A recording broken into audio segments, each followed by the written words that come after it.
With deadly precision and a tiny footprint, unmanned aerial vehicles, or drones, are a key part of the Obama administration's efforts to take out terrorist targets. But now new revelations about the program's logistics and legality have brought new attention and scrutiny to the nation's targeted killing program. Today, the organization that attacked us on 9/11 is a shadow of its former self.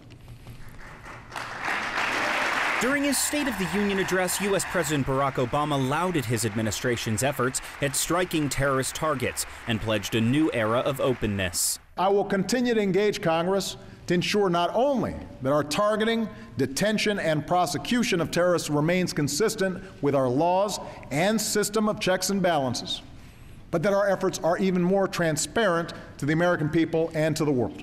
Yet the administration has continued to keep much of the drone program in the dark. In early February, editors at the New York Times and the Washington Post conceded they complied with an Obama administration request to withhold the location of a drone base in Saudi Arabia.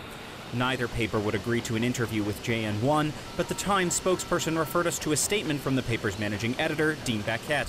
He said a Central Intelligence Agency official told him that revealing the location could prompt Saudi Arabia to, quote, shut it down because the citizenry would be very upset.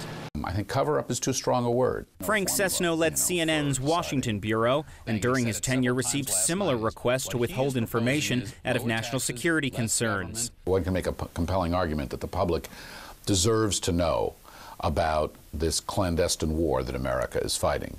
It's a different kind of war. America is held to a different level of accountability because these are remote bombs that come from the air, joysticked and operated half a world away.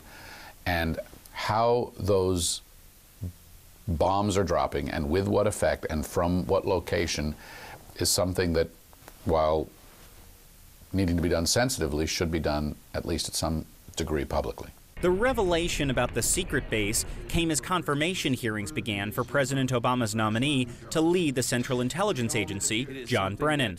Legislators demanded more information about the drone program Brennan helped craft, particularly the legality of striking U.S. citizen Anwar al-Awlaki in 2011.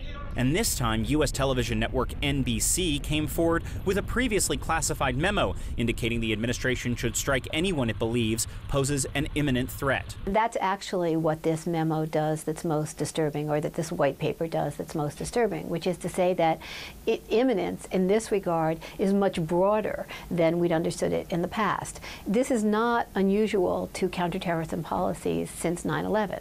There's a sense of breadth rather than focus. Karen Greenberg runs the Center on National Security at Fordham Law School. She says the president's insistence on secrecy is keeping critical details of the drone program away from public scrutiny. He has not been able to draw the line between the 90% of what can be transparent and the legitimization for what needs to be secret.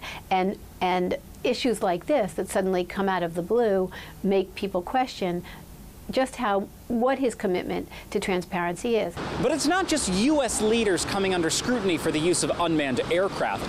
The United Nations has established a special rapporteur to investigate drone use by the United States, Britain, and Israel. This is Stephen Fee for JN1 in New York.